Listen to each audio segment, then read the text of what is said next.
What's up, baseball players? I'm Coach Dan Blewett. In today's video, we're going to go over what is a balk in baseball, what are all the balk rules that you need to know, and at the very end, I'm going to give you a ton of tips on pretty much how to eliminate most of these balks from your game.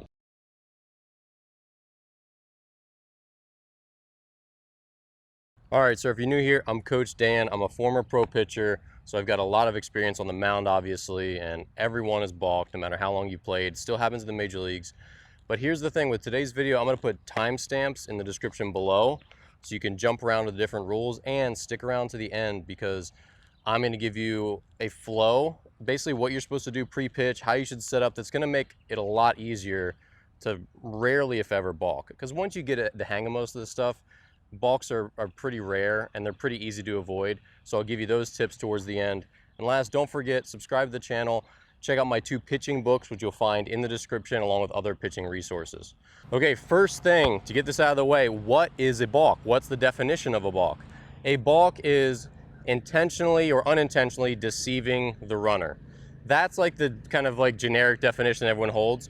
But basically, what you really need to know is that balking is either screwing up a pickoff move, it's flinching when you've come set, it's coming set improperly. Those are the main different things, the main different ways that you're gonna balk. I'm gonna go over all of them in this video, but don't think of balking so much as deceiving the runner, because that's just a vague term. It doesn't have much value as a definition. Think of balking as excess movement, flinches, screwing up pickoff moves, and stuff like that once you've already come set, because this is all gonna come around the set position for pitchers and what happens after you've come set and some of the things that happen before you come set. Those are where all the balk rules come into play. All right, so let's get to it. Number 1, first balk rule. So once you've come into your set position and you've stopped, and I've got other videos that cover this if you're not familiar with the stretch position, once you've come set, the only thing you can move is your head and your eyes. So if you twitch your knee, if you move your shoulders, if you just lazily turn, all those things are gonna constitute a balk. All right, the second balk rule, you can't start your delivery and then stop it. And that could look like a couple different things. It could be, and I just stopped, or say I went through my delivery and I was about to pitch and then I saw the batter stepped out, or I started my delivery and someone yelled, you know, pick to first, or he's going. I get nervous and I stop. If you start your delivery and then you stop, it's gonna be a balk. All right, so the next balk rule is you can't fake to first base without stepping off the runner. So this applies to both righties and lefties. If you're a lefty, obviously you'll have this hang move to first base. And as a righty, you're gonna have this quick move to first base. When you're throwing to first base on a pickoff move, you can't fake. So I can't do this pickoff move and not throw it, I have to throw it. Now, if you step off the rubber, essentially that makes it not a pickoff move anymore. Essentially now you're just a regular fielder and you're off the rubber, you can do whatever you want, throw to any base you want. But when you're doing the traditional, like specified pick off to first base, whether you're righty or lefty, without stepping off, which is this, you have to throw to first base. All right, rule number 4 here, and this is gonna be a balk if you pick off to an unoccupied base. So if I have runners on first and second, and I lift my leg and I throw to third base, and they're not running there, they're not stealing there, I just throw to an unoccupied base, that's gonna be a balk. Same thing, if I have a runner on first, and I do a pickoff move to second, and there wasn't anybody there, that's gonna be a balk. Now, if someone is stealing to that base, so say a runner takes off, and somehow I realize it really late, and I decide to do a spin move to second, and the runner was going, that's not gonna be a balk. It's only if the base is truly unoccupied where no one's running there, or no one was occupying that base. The other common area where this would happen would be if you'd run on second, and you did the pickoff move, which is called the inside move, which might pull a runner, he kind of takes off and he's halfway. Now you can throw it to any base you want because there's a runner who might go to the next base. But again, the balk rule here is that you can't pick to a purely unoccupied base. All right, the next balk rule is that you have to come stop when you're in the stretch position. So what this means is after I get my sign and I come set, there has to be a discernible pause to my delivery. Then I can pitch to the plate. There's no set time. A lot of times you hear it as like a 1 second, like you have to come set for 1 second. That's not really a rule. You just have to have a discernible stop and that's going to be the umpire's discretion. This rule gets called a lot. This is a pretty common one. You'll see it in youth baseball a ton, where pitchers just get in a rhythm and they just want to get the ball and throw, and they're not really coming to that stop position where a runner knows that he's set. That's why it's a balk. So on this one, you just need to get in the habit. Now this is going to look different for everybody, because some pitchers, sometimes they'll have really elaborate things where they're getting comfortable. They can keep moving as long as eventually they have a stop. So it can look a lot of different ways, but there has to be a discernible pause to the delivery before they make their pitch. All right, the next baseball balk rule is you can't do a quick pitch. And what this means is, this doesn't mean what I just talked about, which was coming to a set and stopping. Sometimes you'll hear that as a quick pitch. Oh, he quick pitched me, if you don't come set in time, or if you don't have that big stop. What quick pitching means is, I'm on the rubber and I'm set and I'm ready to deliver my pitch, and the batter's just now getting in the box and he's not ready, and then I deliver it. So even if time was called or if time was in and I'm ready, I can't just be so ready to just like pump it in there. I have to sort of wait for the tempo of the game to be at its kind of like, there's a pace to baseball, right? So you just have to make sure the hitter's set and ready to go. So this one, again, is not the pause and go. This one is, you can't just be ready and just trying to ambush the pitcher and throwing a pitch in there, or ambush the batter and throwing in there before he's ready. That's what a quick pitch is. All right, next one, and this one is common with younger pitchers who are still learning the balk rules here. But once you've come set, in addition to not being able to move your body, and again, only moving your head, you can't separate your hands a second time. So there's two applications for this. Number one, when you get your sign, you can't have your hands together, then separate them, then bring them together again. So when I'm teaching young pitchers how to use the stretch position, you need to keep your hands separated at all times until the only time when they come set. They come together, and this is when they're separated, and they can't move again until I start to go to the plate. So you can't come set, move your hands. That can't be part of your delivery. So again, you could have your stretch position and have a lot of wacky movement in it, and that's okay, getting settled. But what you can't do is have this kind of movement or a bunch of taps, something like that, as part of your delivery. Once your hands are separated, which they should be early, once they come set, once they come together, they've got to then stay together the entire time until you then deliver the ball. That's a common balk rule that can be tough to understand.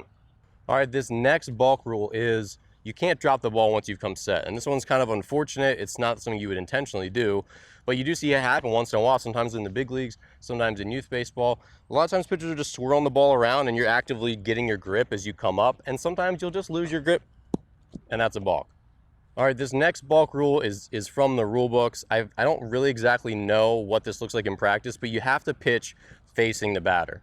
So I suppose what this rule is, and I asked around trying to get interpretation from different players and some coaches that I knew, but basically you can't, I suppose, be completely facing second base the entire time before you deliver the ball. So at some point you have to look back.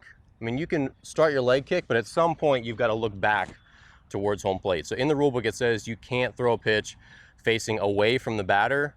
Again, this is one of those things that you're not really going to have to need to know, because there's no good reason to ever do that, but it is in the rule book as one of the balk rules.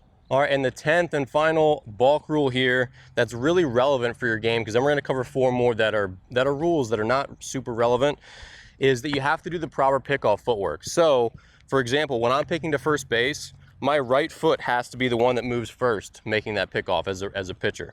So if this one goes first, and it looks like that, where you saw my left foot bob first, that's going to be a balk. So proper execution of pickoff moves is a important balk rule. It doesn't really fall into any of the categories. Like, it's not really like extra movement. I guess it technically is, but I feel like this is its own category to remember. So you have to learn these pickoff moves properly. As a lefty, again, if this was first base, if I'm doing my hang move to first, I've got to step within this 45-degree imaginary line towards first base. So I can't look like I'm going directly home. Otherwise, umpires will call that a balk. So, executing these legal pickoff moves. There's another one. So just second, once my foot crosses the rubber, so if I lift my leg, if my foot crosses over here, I have to go home. So if you lift your leg like this, you now have to go to the plate. So as a lefty pitcher, that's another reason you don't want to lift your leg straight up, to avoid balking if you're going to pick off. There's execution of, the inside move to second base, which I have videos of. So again, the proper footwork for pickoffs is another way you can get called for a balk. Okay, so now let's cover 4 more ways you can balk in baseball that really aren't very common, that you probably won't encounter, but it's good just to know, especially if you're a young coach or you're a young player and you just want to make sure you've thought through all the different ways that you can screw this rule up. So number 1, and this would be the 11th rule of the day, is that you can't go onto the rubber without the ball. So again, I don't know why you'd ever do that, except if you're doing basically the hidden ball trick, and that's why I think they have this rule. So if you don't have the ball in your possession, you can't step onto the rubber. So pitchers are going to be out here somewhere. I don't even know if they go on the mound without the ball.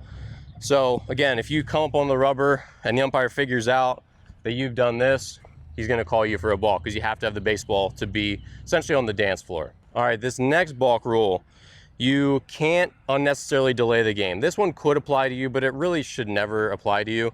But if you just keep coming set and you're holding for like 10, 11, 12, 13, 14, 15, and the umpire's like, hey, come on, speed it up. And you're just taking forever, or if you're just pacing around the mound between pitches, you're just taking too long. That's the umpire's punishment, essentially, is to say, hey, that's a balk, and the runners advance 1 base. The next balk rule is that you can't perform any part of the pitching delivery when you're not on the rubber. So that means you couldn't set up here and try to dupe the runner into thinking that you're on the rubber and then do your delivery. So you couldn't be straddling the rubber and do your delivery. That would be a balk. You can only do your delivery, anything that looks like delivery, and that's again for deceiving the runner, which is part of the terminology about what a balk means. You can't do any of your delivery except when you're on the rubber itself. And then the last way to balk here is actually on the catcher. The catcher has to have at least 1 foot in the catcher's box, and definitely check your local league rules, because this might change depending on the level that you're at. You also might not have a catcher's box drawn at all, but when there is a catcher's box drawn and when umpires are on top of this rule, basically the catcher has to be in the box, and that is especially important for an intentional walk. So when you intentionally walk someone, the catcher has to, give the sign. He has to stay in the catcher's box until you've delivered the pitch, until you've delivered it, and then he can jump out and catch it. So that's important. If the catcher, screws that rule up and he's trying to just stand out there in no man's land to catch your intentional walk, then the umpire is going to call you for a balk, and you're going to be pretty angry at your catcher too. Okay, so we've gone through all the balk rules. What we need to do now is go over the things that you should do as a coach, to teach your players, or as a pitcher yourself, to avoid these balks. And it's really not that hard. Number 1 is having the right flow before pitches. So you're off the mound. Once you get onto the mound and the hitter is getting ready to get in the box, the first thing you're going to do is straddle the rubber. Now when the hitter gets in the box, you're going to put your rear foot, so I'm a righty, so I'm just going to talk in right-handed terms, and put this foot on the rubber. Then I'm going to widen up so I can get my sign, and that's going to allow me to come set all in one motion and avoid the the 2 hands thing. It's going to avoid any issues of having too much movement. Basically, I'm just going to get comfortable coming in all up into my stretch position in one fell swoop. So the only time my hands come together, the only time this left foot sets down, is in the same exact position every time. And that's going to eliminate, again, all those little, oh, I'm uncomfortable, I want to move, or my hands are in the wrong spot, or again, extra movement makes it more likely that you'll balk. So that's number 1, is having the right pre-pitch flow.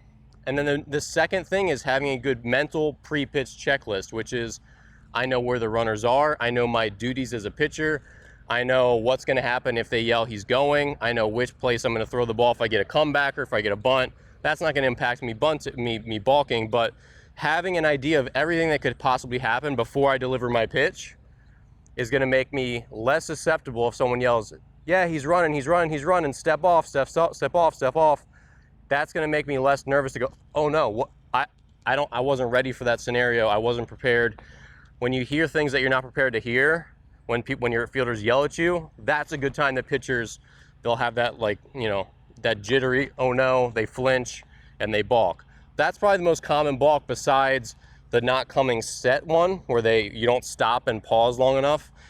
The other big balk is when things go on the base paths, runners are doing unexpected things, and pitchers are not mentally prepared to handle it, and so they go, oh, I don't know what to do, and then they end up flinching, and that's a balk.